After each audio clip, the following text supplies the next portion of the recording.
I saw this when the README came out. The what's new release notes came out. Configure local notification script step. Can't read today. Now supports running in FileMaker Pro. Previously supported only in FileMaker Go. And I had this dim recollection of sometime a long time ago where I was like, it'd be really nice to use system notifications with FileMaker. And FileMaker released this script step. It's actually the very same script step. It's not a new script step. They released it way back in FileMaker Go 17, but it hasn't worked in FileMaker Pro on the desktop for whatever combination of reasons until FileMaker 21/2024. It now works on the desktop, right? So that's what I want to talk about today. Configure local notification. And if you're like me and you saw that it didn't work in Pro, and thus you spend exactly 17 seconds saying, I don't care because I don't use Go, we got to figure out how this thing works. So let's take a few minutes and look at it, understand what it is, what it can do for us.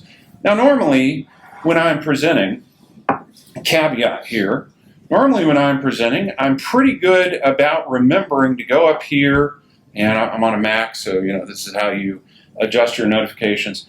Go up here and say, do not disturb. I'm not going to do that because that would kind of defeat what it is I'm trying to show you today. Which is notifications. So, hopefully, no tremendously embarrassing or annoying notifications come in while we're demonstrating this. If they do, it's just proof that this is live and real time. I'll be sure to text you something. Yeah, thank you very much. So, if we click this guy here, it's going to take us to the help page. Of course, I could have gone into FileMaker and clicked FileMaker Help and typed in notifications and gotten the exact same help page. So configure local notification is a script step. And what it does is it either queues or clears a local notification. What is a local notification, you might ask? Heather, please text me something. All right. A local notification, by definition, is a message that your operating system is going to present to you, right? And there's a lot of kind of caveats and issues around that, right? That means that you as a user, depending on how you have your computer set up, have some amount of control over that, right? You can turn them off entirely. You can say, present them to me this way, present them to me that way. There's controls about whether they're grouped and organized in different ways. You have a variety of ways to control what means notifications, right? So Heather sent me a notification, and there, in fact, we have it. Message sent with loud effect. I'm not going to click on that because I don't know what else is in my message thread with my wife, so we're just going to cautiously dismiss that and ignore it. So I don't feel very seen or heard. I'm going to send another one. Oh no. So, yeah, okay, yeah, thank you. Message received. Trying to show off the group notification. Yeah. There needs to be another notification that says, yes, dear.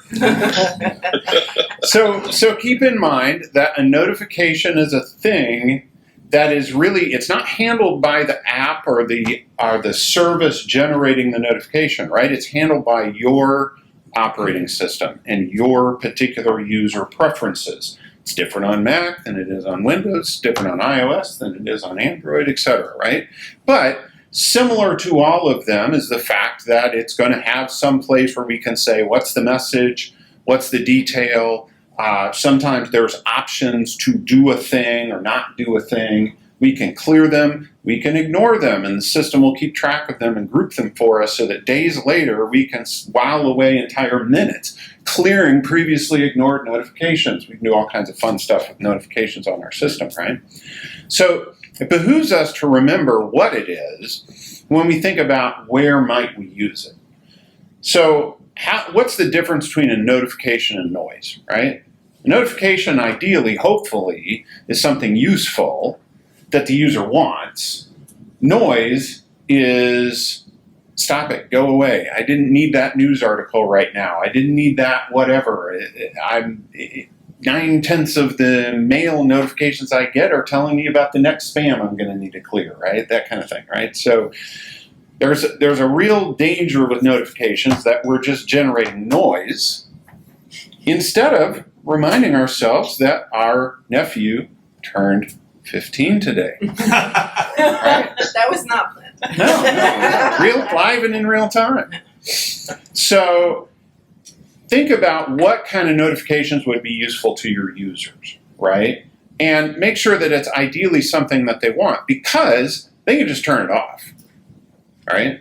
They can blissfully ignore it, etc. So hopefully it's something that is helpful to us and not annoying to us, right? On the Mac, because I'm on a Mac, and I'm not going to bother demonstrating this on Windows, but it's a very similar thing. On the Mac, there is a notifications tab in your preferences. And in that notifications tab, there is a section now for FileMaker Pro, right? Didn't used to be there. And by default, when I started playing with this, I was like, I can't make it work. I can't make it work. Why? And then I read the notification that I was getting back, and it said notifications disabled. Well, that is because by default, notifications are turned off, right? So again, I think if we're going to use this, it needs to be something that we want our users to opt into. We're going to ask our users to opt into, and they're probably going to have to go in and turn them on, which means we're going to have to tell them how to turn them on, right? So I turned them on, and I left the default banner setting that kind of jumps out and goes away, which is how I have the rest of my notifications configured.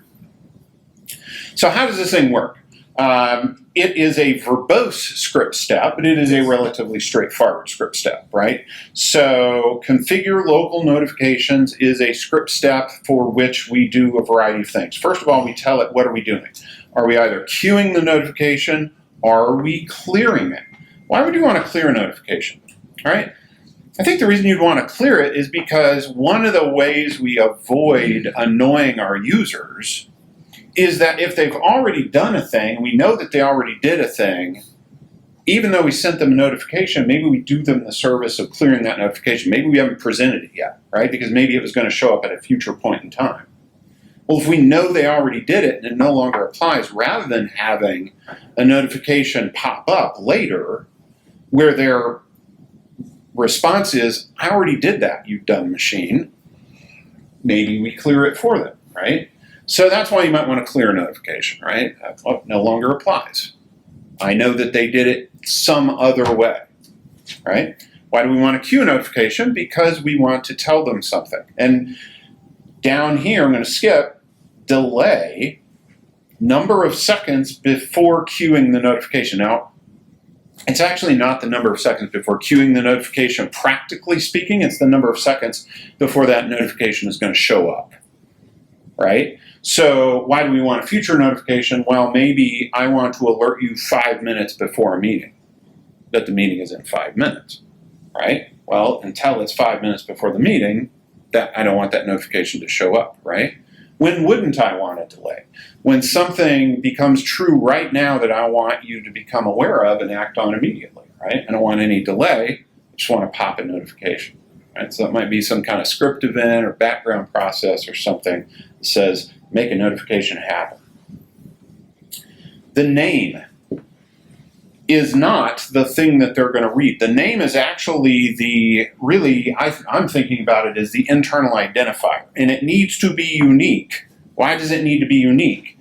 Because if you call something by the same name, and you previously had called something by the same name, the new one's going to replace the previous one.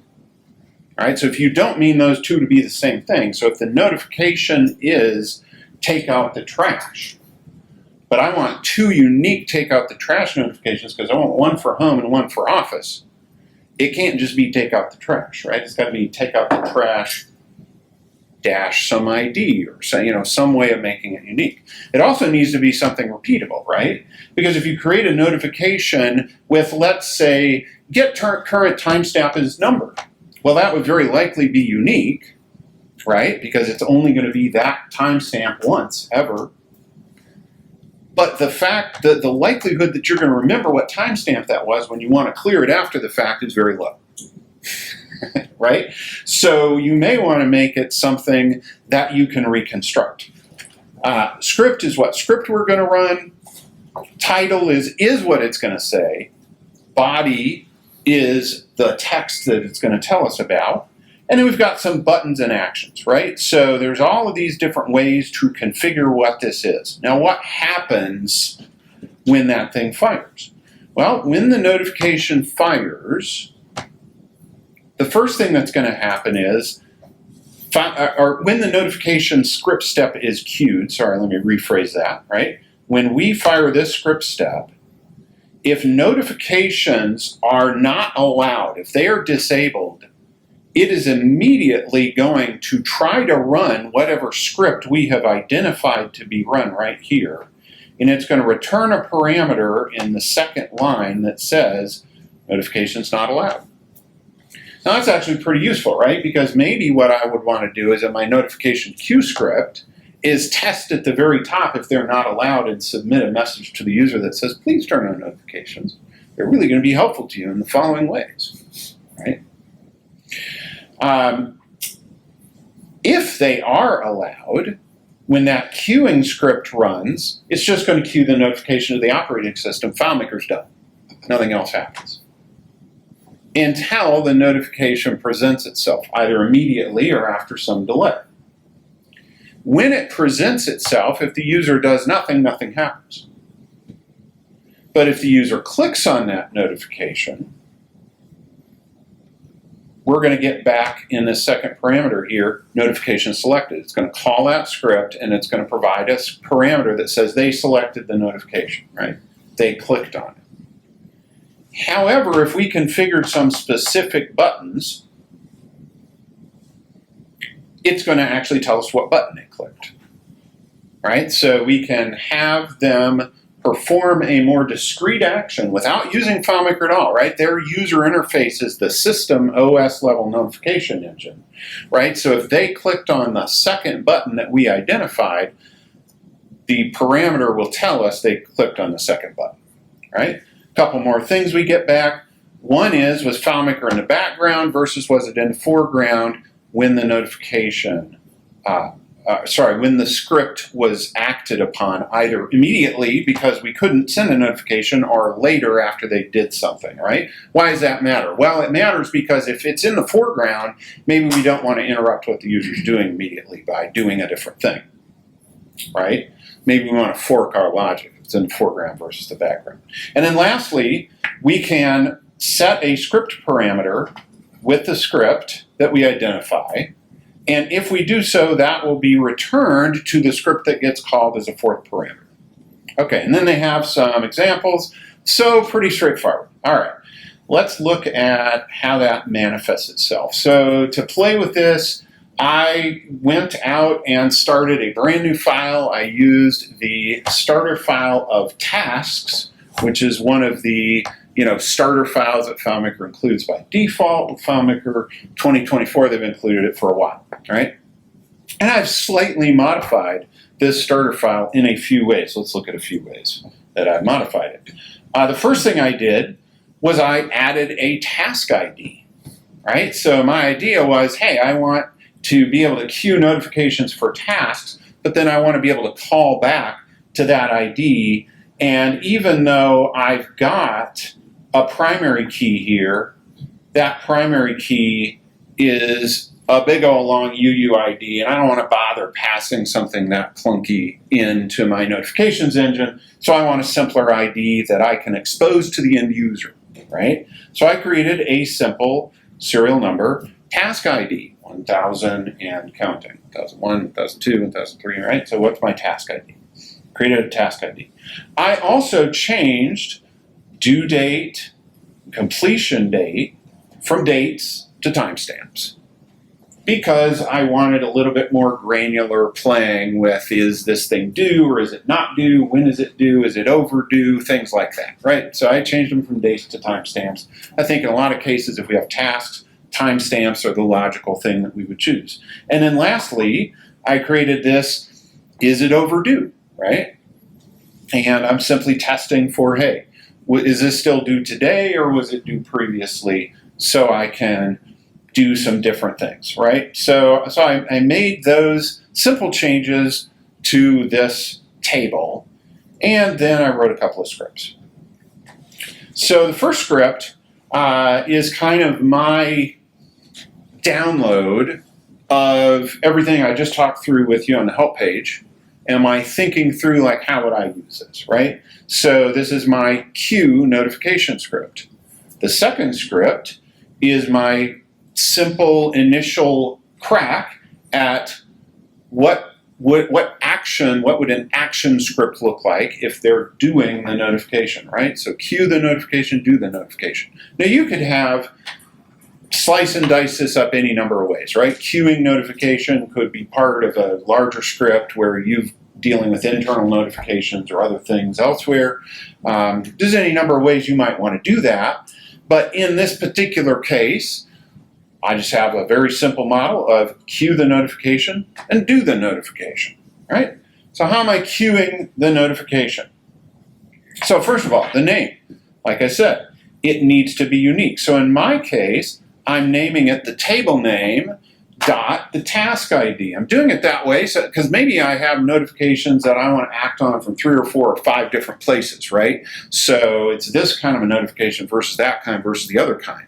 And when it gets called front back, I'm going to need to be able to fork and take them one place or the other place, right? So my idea was table name dot task ID, right? So setting that in a variable. And then what script am I running? Now, the way this thing works, I'll just kind of jump way down here to the bottom. This is the script step. Looks like this. When I specify a script, I cannot specify the script name programmatically, right? I got to choose the script. So I'm not choosing which script I'm running up here. I'm choosing it down here, but I am setting a variable for a parameter that goes into that script, right? So what script am I running? Then what delay do I want to have? So my logic was, hey, if it's due in the future, more than 5 minutes from now, let's queue it with a 5-minute warning. If it's due now or overdue, let's queue it immediately. Let's show it right now. Boom, hey, you got this thing to do, right? So I have the delay set in seconds. Now I looked. Is there anywhere that tells me how many seconds I can put in that? And I tried over 100,000 and it worked. So to the best of my knowledge, the answer is no. But my general thought would be probably be careful about setting notifications way too far into the future. That may have a variety of unintended consequences, right? So maybe pick a cutoff, a week, a day, something like that, and set them reasonably into the future, or maybe don't set them beyond that. I also added an additional function because one of my buttons, jumping ahead here, one of my button actions is going to be snooze that notification, right? I haven't done it yet, but remind me in a little bit, right? In my case, I decided to make snooze exactly the same as it is on my Apple Watch when I snooze my alarm in the morning, 9 minutes, right? So basically, and in fact, I didn't actually make it 9 minutes because I did bad math. Let's fix that. Okay, somebody help me with the math on the fly. 60 times 9, 540, right? Yes. Okay, there we go. Yes. Told you it was live in real time. So, I make it 9 minutes snooze if it's snooze, right? So if I'm calling this with the script parameter of snooze, I'm going to delay the notification for 9 minutes. The title, what is it going to be called? Again, this is the thing in bold that says, here's your notification, right? It's the most prominent thing. So in my case, the title is simply the task name, unless it's a priority of high or it's overdue. in which case it's urgent : task name, right?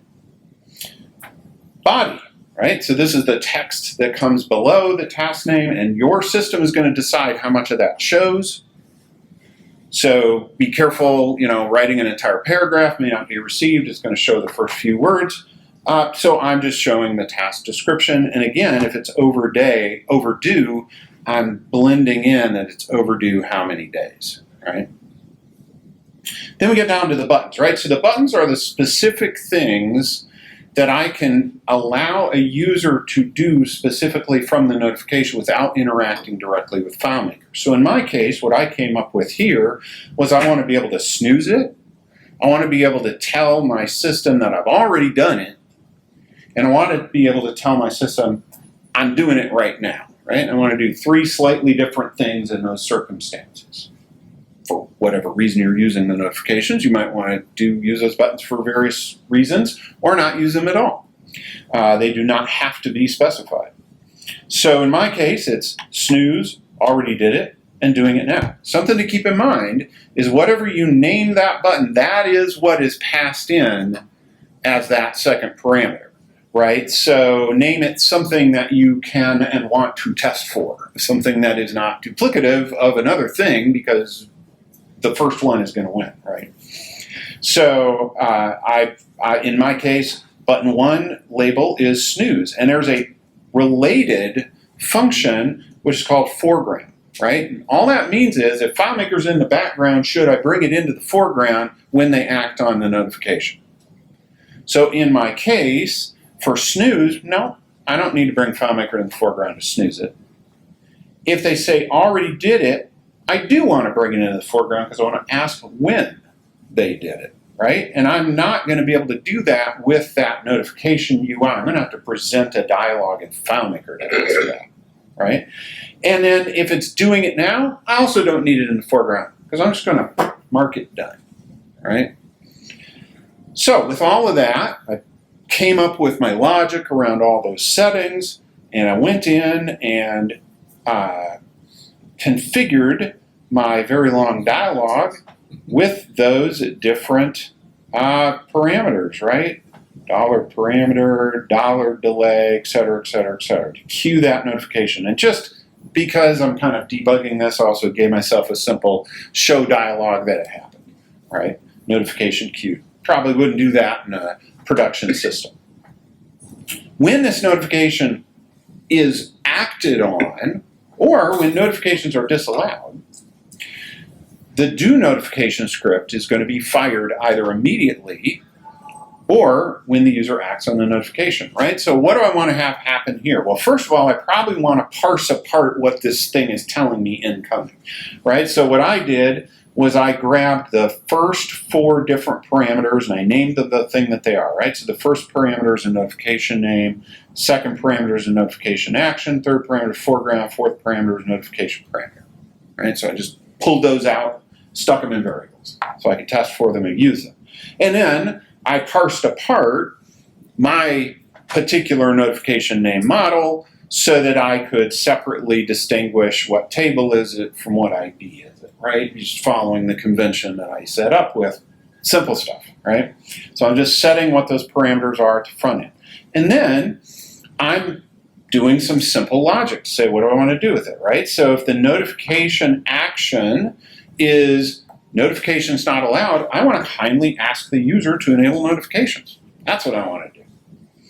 If the notification action is they just clicked on the notification, they didn't choose one of those buttons, they didn't tell me snooze or already did it or doing it now, they just clicked on it.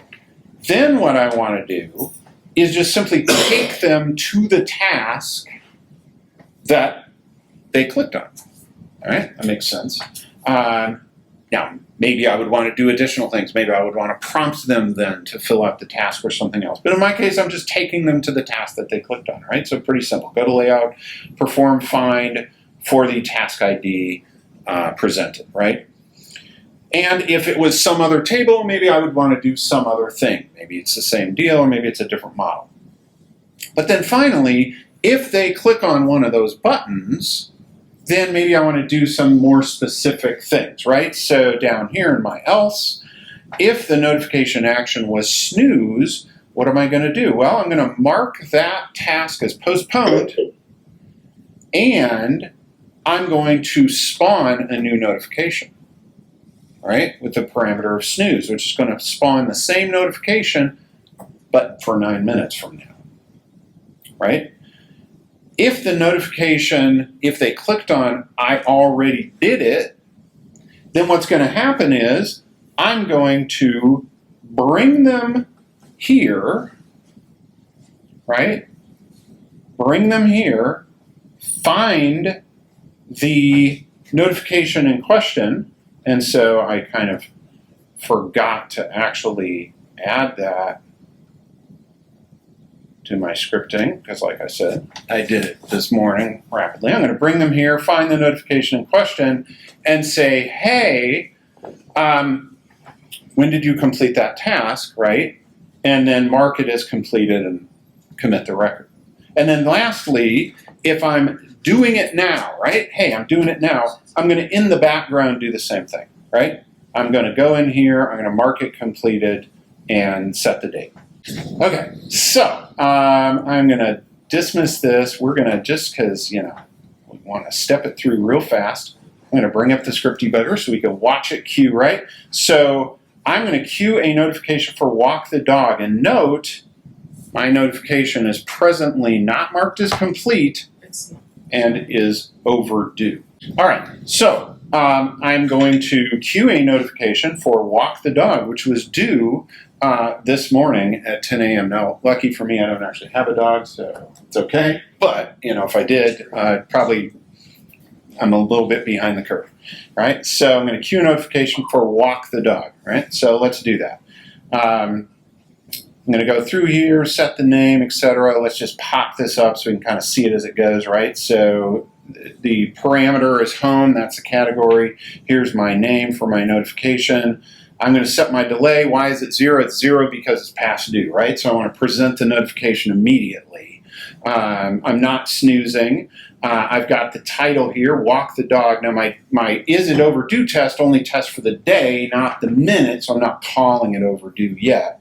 And I'm going to set up my buttons, right? My snooze button, my already did it button, my doing it now button, and now I'm going to configure that local notification and queue it. Okay, so local notification queued. Now, what we've got here is my notification. Walk the dog. Find, leash, and walk the dog. Don't forget the poop bag. Okay, notification queued. Now, I can do several things with this notification, right? I can just ignore it. Note that if I ignore it, absolutely nothing happens. If I ignore this for days and then click the clear all, absolutely nothing's going to happen. The next thing is only going to happen if your user acts on that notification. So if I pull that notification back up, I have two different ways of acting on it, right? And using the Mac, I can simply click anywhere in this box, and that will action the notification but not choose a button. Or I can click in these options, and the options present me with the 3 different buttons. Now, this is going to act differently on Windows, but it works basically the same way, right? It's going to look a little different, works the same way, same basic idea. So in my case, let's start by simply acting on the notification, right? So this is going to call here, and it is going to parse this thing apart. It is then going to step down here, and we're going to step into this section, because what it noted was that I simply selected a notification, I didn't hit a button, right? And it's task detailed, and it's going to take me to this script, right? Or this layout, sorry. Now, to make that more obvious, let's change something a little bit, right? Let's queue the same notification without the debug on. And let's just come somewhere completely different, right? And now I'm going to look at that notification. I'm going to go, oh yeah, there it is, worked, right? Took me right to that location, found that particular record. Now, let's do the same thing again, only this time we'll cue the notification, and let's try our buttons, right? So I'm going to turn the debugger back on, and let's go in here and let's say, hey, I already did it, right? Note that the script is running here, and it's parsing things apart. Let me get this back so we can see, right? It's parsing this apart, and we're stepping down into our third section, right? So we're now saying, oh, he clicked the already did it button. I'm going to go to the right layout. I'm going to perform the right record, and I'm going to present the dialogue. Great. When did you walk the dog? Okay. And, you know, I mean, if this was an end user, I probably wouldn't make them hand type out a timestamp. Just saying. But, you know, quick and dirty debug. I actually did it on time. I just forgot to say that I did it, right? And I'm going to mark it as completed, and we're done, right? So we can see that work. Now, one more thing. Let's do the background. And I think this is where this is kind of a cool concept, right? So, I'm going to actually change this to yesterday. And it is my job in the evening in general, by the way, to load the dishwasher. And it is usually due in the evening. So, and let's actually call this 6 p.m. here. 6 p.m.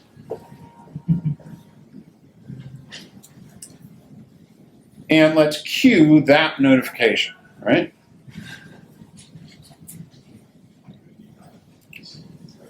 Now, my testing worked.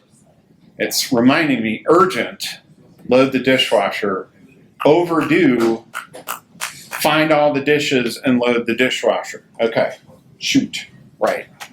So I run home, load the dishwasher, and I want to tell my system that I got it done, right? Now, let's actually make this a little bit more realistic here, right? Let's stick something else in the foreground, right?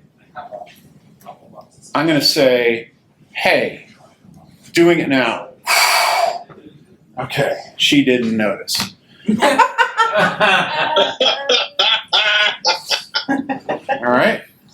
What happened, though, was in the background, without it surfacing FileMaker, it went and did the thing I asked it to do, right? It found the record, it marked it as completed, and it did not put in the completion time. Oh, no, it did. It put in the right now completion timestamp, yeah, in the background, right? So I think as I look at this feature, you know, there's two things of use that I think are really notable. One is my UI is not FileMaker, right? It's the operating system. The user's attention can be elsewhere.